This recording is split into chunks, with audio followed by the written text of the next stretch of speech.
mes de la patria amerita que hablemos y que conozcamos cada día más el pensamiento y obra de nuestros fundadores, de manera muy especial de Juan Pablo Duarte, porque conmemoramos un año más de su natalicio mañana precisamente. El magistrado Wilson Gómez, quien es también vicepresidente del Instituto Duartiano, es una autoridad para hablar de esta materia. Lo recibimos esta mañana contentos en Despierta RD. Magistrado, bienvenido una vez más a este programa. Muchas gracias, de verdad que es siempre de mucho agrado y un honor compartir con ustedes en el marco de este espacio. Magistrado, se ha hablado mucho, se habla siempre mucho en esta época de Duarte. Usted es un hombre que se ha dedicado también a la investigación, a la difusión del pensamiento de Duarte. Pero vemos que una parte de la historia o una parte de los historiadores nos presentan al Duarte viejo. Pero Duarte fue joven también, emprendió toda esta campaña siendo joven. El Duarte joven, ¿cómo nosotros podemos rescatarlo? Bueno, sin duda que la tendencia es a ver a Duarte ya en sus días finales, porque la única fotografía que se conserva de Duarte es la fotografía del fotógrafo venezolano Rey. Y en honor a la verdad, Duarte todo lo que hace lo hace en su juventud plena. Y por eso los retratos de Radamés Mejía y de Urdaneta, ¿verdad? Son retratos que nos presentan a un Duarte en plena vida. Mire, ciertamente ese es el Duarte que hay que presentar a las nuevas generaciones.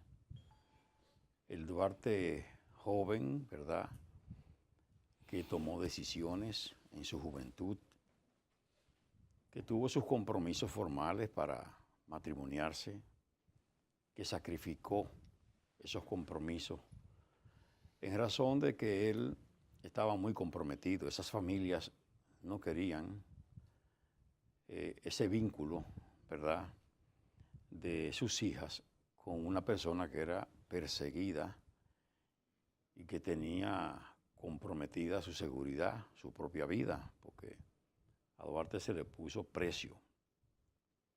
Su cabeza en todo momento fue pedida, inclusive se ofrecían recompensas para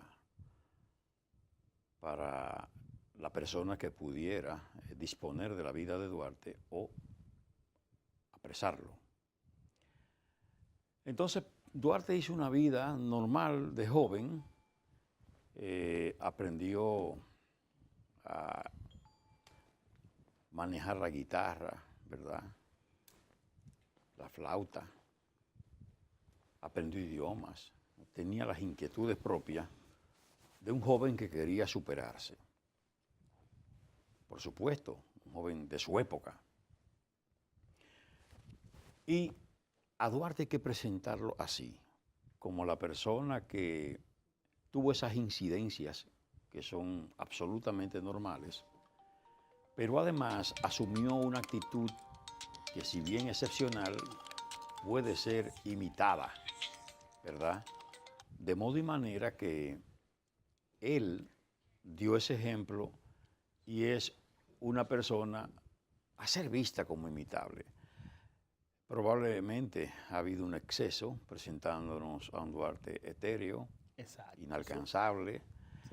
Una figura hegemónica. Sí, que se le ha asimilado a un Dios. O que bajó del cielo, sí, ¿verdad? Sí, sí. Con alitas. Un Cristo, ¿verdad? Con alas de ángel. Sí, no. Hay que verlo. Hay que verlo como lo que él fue.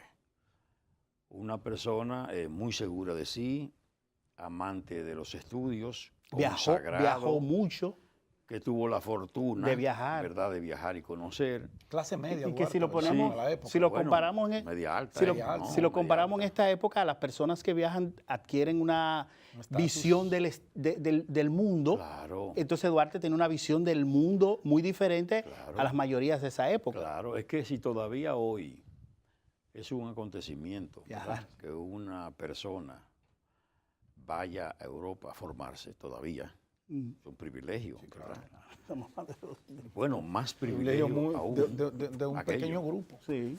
Entonces Duarte se fue temprano, cuando no se viajaba prácticamente, y consiguió, pues, como usted dice, conformar, ¿verdad?, esa visión del mundo y particularmente conocer esos acontecimientos tan de cerca, esas acciones libertarias, esos movimientos pro independencia, esas acciones en interés de conseguir el respeto de derechos fundamentales, de derechos humanos, y él tiene esa ventaja. Y por supuesto, esos conceptos de libertad, de soberanía, de independencia, de autodeterminación, bueno, pues él consigue todo esto en ese proceso que él vivió en el exterior. Por eso llega con esa ventaja y con esa visión amplia, con un concepto claro de la política,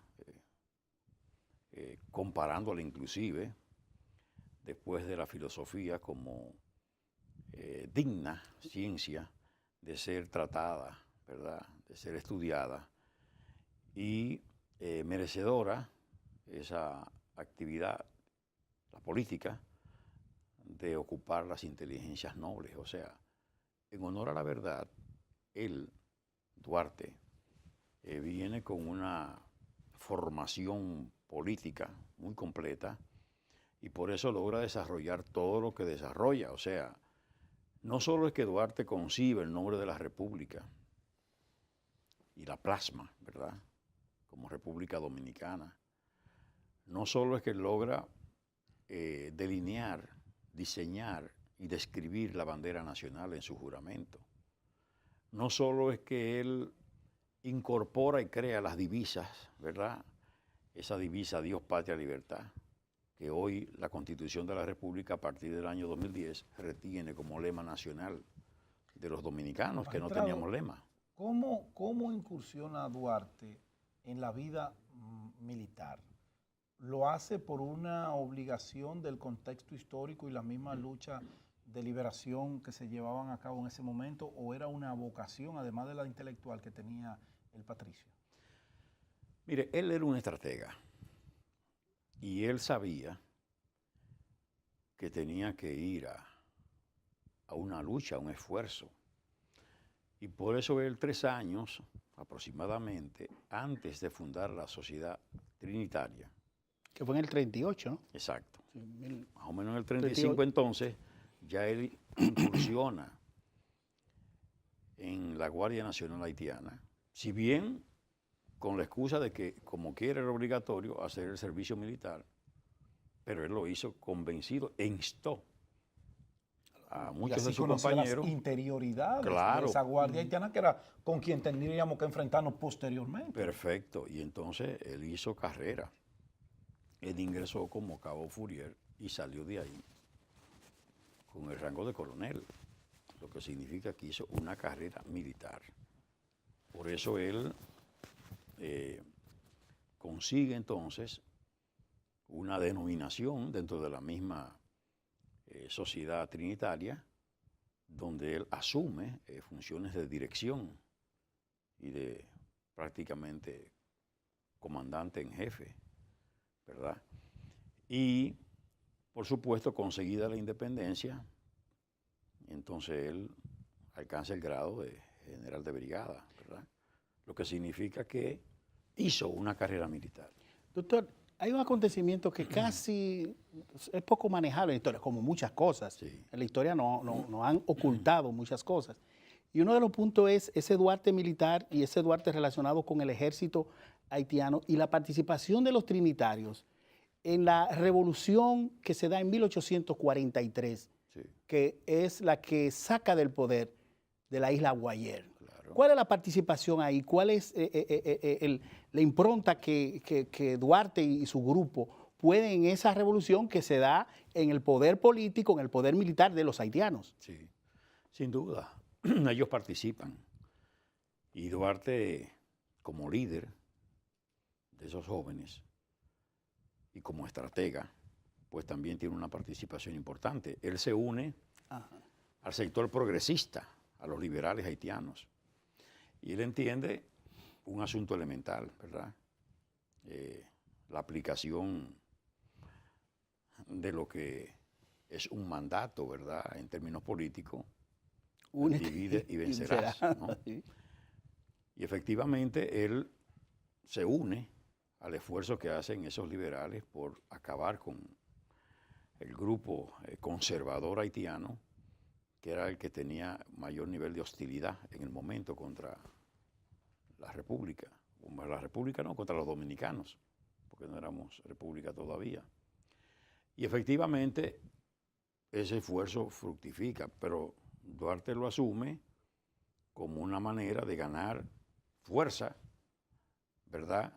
De aprovecharse de esa confrontación interna para resolver la cuestión de la independencia nacional, ¿verdad? El hecho mismo de la separación inmediata y ahí mismo comenzar el esfuerzo por hacer la independencia nacional. Y efectivamente, eso se logra. Y ahí se dan las condiciones para la proclamación de la independencia. Ya, por supuesto, un esfuerzo de maduración que venía preparándose desde 1838 de manera formal, haciendo conciencia, llevando a la juventud a asumir una actitud firme, inculcándole esos valores y esos principios y esos conceptos, libertad, independencia, soberanía, ¿verdad? Progreso. Bueno, pues se dan esas condiciones y entonces eso permite que efectivamente se alcance el propósito. Pero todo fue una preparación y fue un esfuerzo bien orientado. ¿Qué éramos nosotros? Porque hay una corriente muy mínima, por cierto, que dice, bueno, no hubo una guerra libertadora porque la República se constituyó en el 1844 cuando nos liberamos del yugo haitiano. Ahora, antes de ahí, ¿qué teníamos? Los haitianos llegan a territorio dominicano, pero ¿qué existía? ¿Qué dominaba en República Dominicana? Porque no existíamos como República Dominicana. Bueno, no existíamos como República Dominicana, o sea, como Estado. Exacto. Pero había una nación. Nosotros éramos una nación caracterizada con un idioma, unas costumbres, unos usos, una religiosidad. Bueno, con una serie de elementos, ¿verdad? Nosotros ocupando un territorio y entonces teníamos nuestra vida. Teníamos nuestras maneras de hacer discurrir, ¿verdad? El día a día, y efectivamente nos identificábamos, o sea, éramos diferentes. Por supuesto, nos convertimos en Estado a partir de esa proclamación que conseguimos un gobierno propio e independiente, pero éramos una nación caracterizada y tuvimos momentos difíciles, ¿verdad? Críticos, de esas crisis y de la indiferencia, ¿verdad? Española, sí. Con respecto a esta parte de la isla, pues permitió inclusive que se originara y se produjera la invasión haitiana, sí, de 1822. Hay que recordar que nosotros en el 22 estábamos superando un tanto lo que fue el periodo de la España boba. Exactamente. Entonces, al intentar una independencia, una proclamación, unas instituciones muy, muy débiles y con una institución o como un Estado vecino que ya desde 1804 era independiente. Claro que sí. Tenía todo su ejército, sus instituciones. Que sí. Y fíjese el esfuerzo de Núñez de Cáceres, que yo particularmente no creo que fuera como una independencia siquiera en el intento. Sí, la misma proclamación. Más bien habla lo que de quería, Santo Domingo. Sí, sí. Pero lo que se procuraba esencialmente era ponernos, cobijarnos, ¿verdad?, en el esfuerzo americanista de la Gran Colombia. Sí. Pero no fue independencia, porque la independencia procura un gobierno propio. Un gobierno propio, exacto. ¿Entiende? Donde hay autonomía y donde es posible, pues, ejercer el poder a través de una organización, ¿verdad?, de una administración del Estado. Pero un esfuerzo un esfuerzo orientado a resolver una situación de crisis profunda que existía en el momento, pero no hay duda que la independencia nacional es esta independencia única del 27 de febrero de 1844. Lo demás es la consecuencia de ese acontecimiento. Doctor, muchos historiadores dan señales de estudiar, y lo han estudiado, el hecho de que en 1844, luego los acontecimientos hasta 1861, la anexión, aquella funesta anexión a España, y en ese periodo tan largo que tuvo Duarte en el exilio, ¿qué pasó ahí? ¿Por qué desaparece Duarte del conjunto de acciones políticas, incluso militares, que se dieron a partir de que él se va o lo sacan del exilio y muere finalmente allá en Venezuela? ¿Qué pasó con ese Duarte? No hay duda. Fíjese que Duarte hizo su obra. O sea, él logró la independencia nacional y los dominicanos les respondieron. O sea, Duarte, contrario a los conservadores que lo maltrataron, que lo expulsaron del territorio nacional, sí, que lo declararon traidor y le generaron una serie de dificultades, y él, por supuesto, un ser humano fuertemente abatido. Usted toma su poesía, ¿verdad?, la Carta del Proscrito, y se va a dar cuenta que dice Duarte, un sí, autorretrato de su sentimiento más profundo. Padecía. Sin embargo, aunque hay zonas, ¿verdad?, oscuras todavía, que no se han descifrado de su permanencia en Venezuela y en la selva venezolana,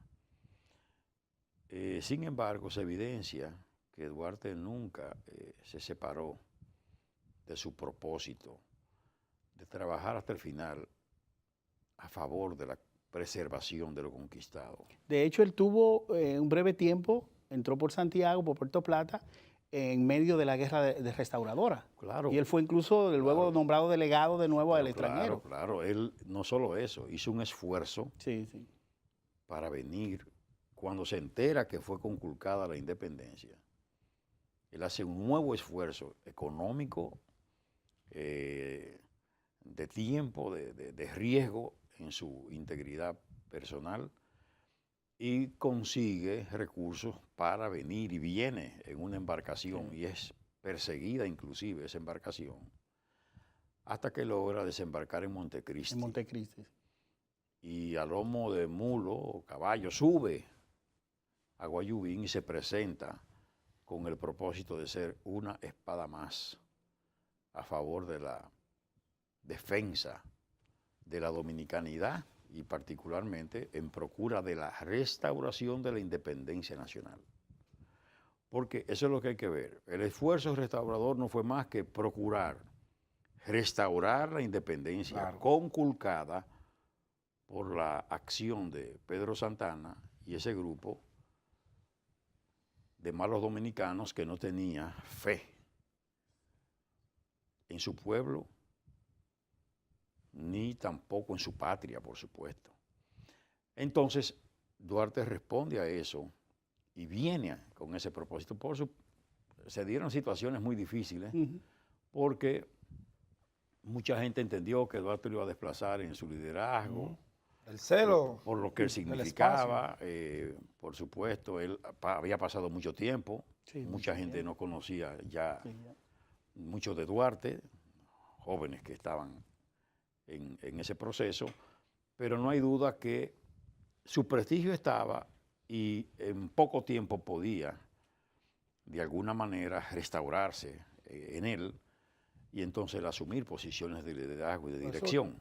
Pero no lo dejaron, no lo dejaron. A Duarte no le permitieron que se incorporara que descollara a las acciones, sino que lo que le plantean al final de todo es que vuelva. Vuelva otra vez al exilio. Sí, a buscar recursos, con a- un cargo ahí representante. diplomático para que busque recursos y Exacto, siga mandando un recursos. financista de la Sí, cooperación. Pero no hay duda también, de que- también él estaba muy disminuido ya. Él ya era una señor de edad Sí, pero- que quizá ir al frente de batalla no era... Lo más conveniente. Claro, ese era el contexto, lo que se alegaba, ¿no? Pero su experiencia y su capacidad como estratega iban a jugar un papel importante en ese proceso. Magistrado, estamos finalizando esta interesantísima entrevista con usted.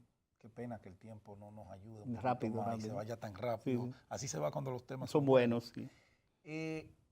Recomendaciones para las nuevas generaciones. Sentimos que el ideario de Duarte no se está enseñando en las escuelas, simplemente se recuerda a Duarte cuando viene el mes de Todavía. enero, cuando viene febrero, y después se olvidó Duarte, está ahí. Y esos principios de la nacionalidad, los valores cívicos, uno siente como que nuestras escuelas, cuando están en este proceso formativo, que es donde el niño pues es una esponja que todo contenido lo asume, no se está impartiendo. ¿Qué recomendación desde el Instituto Duartiano, desde su experiencia en todos estos temas, se le puede hacer a estas generaciones presentes y futuras? Bueno, hay un esfuerzo. Nosotros lamentamos mucho que volvió a perimir el proyecto de ley de símbolos patrios. Se quedó ahí en la Cámara de Diputados esta vez. Ese proyecto tiene casi 10 años sin lamentablemente ser aprobado. Debe ser parte de la agenda para aprobarlo porque es de las leyes que son reservas hechas por la Constitución y que están pendientes de ser así aprobadas por el Congreso Nacional.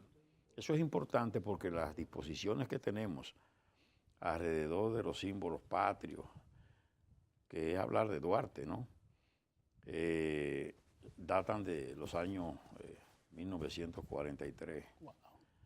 Y entonces es necesario tener una ley, una disposición que permita la enseñanza de los símbolos. Lo que tiene que ver con Duarte, hay un esfuerzo sostenido, el Instituto Duartiano lo mantiene, ha procurado siempre llegar a los profesores de ciencias sociales que se convierten en multiplicadores. Y entonces, pues, procurar que esos profesores participen en talleres que se actualicen lo más posible y entonces puedan efectivamente hacer su trabajo en las escuelas. No hay duda de que la escuela es una aliada de ese buen propósito, sobre todo en estos tiempos donde nosotros vemos con mucha preocupación la situación que se está generando como consecuencia de la presencia masiva de extranjeros y particularmente de haitianos que inclusive concurren a las escuelas y no quieran saber ustedes que a veces se resisten a interpretar el himno nacional. Y entonces es una situación que no puede darse y que el país tiene que de alguna manera garantizarla. Gracias, magistrado. Bueno, un honor siempre poder conversar voló con usted. El tiempo. Gracias. Voló el tiempo, pero nosotros aquí en Telecentro estaremos dándole seguimiento a todas estas actividades del Mes de la Patria, que inicia mañana oficialmente, pero que no debe existir esa temporada, debe existir todos los años, el año completo de la patria. Claro. Muchísimas gracias, un gran doctor honor Gómez. para mí. La cita mañana a las 6 en puntito despierta RD.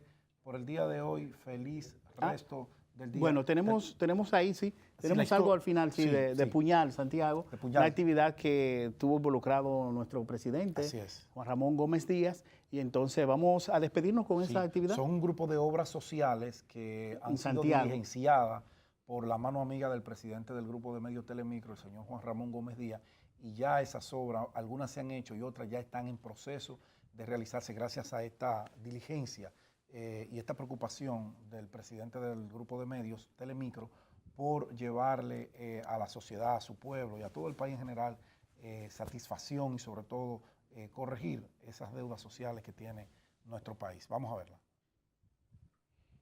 Durante 60 largos años, residentes de la comunidad de Arenoso del municipio de Puñal habían demandado la reconstrucción de este puente, iniciado en el 1958, pero con la caída del tirano Rafael Leónidas Trujillo fueron abandonados los trabajos y no es hasta hoy cuando, por la intermediación de uno de los hijos de este municipio, el presidente Danilo Medina autorizó su levantamiento. Yo fui de los que trabajé ahí, con una carretilla tirando piedra, pasándolo, sí. Yo duré mucho trabajando en esa situación, que era en tiempos difíciles. Fue un trabajo perdido porque todo se quedó a medio talle. Esta es una de las obras más importantes que está haciendo el presidente de la República, porque se han perdido 3 vidas humanas aquí por la falta del puente. Cada vez que el río viene crecido, se lleva a la gente. Los moradores de Arenoso manifestaron que son innumerables las dificultades que han atravesado ante la falta de este puente con las inclemencias del tiempo. Narraron que en tiempos de lluvias permanecen hasta más de 10 días incomunicados. 8 y 10 días sin pasar por aquí. Eso no tiene piedad. Mire, vea, aquí vienen balsas de máquina pesadas y tienen que devolverse, que no pueden pasar. Hoy la gente agradece al gobierno el inicio del levantamiento de esta obra y con rostros de alegría expresaron que la vida les cambiará. Todas las calles están asfaltadas y lo que nos hacía falta era el puente. Y ya gracias a ese señor que habló con el presidente y le dio la orden de que lo realizara.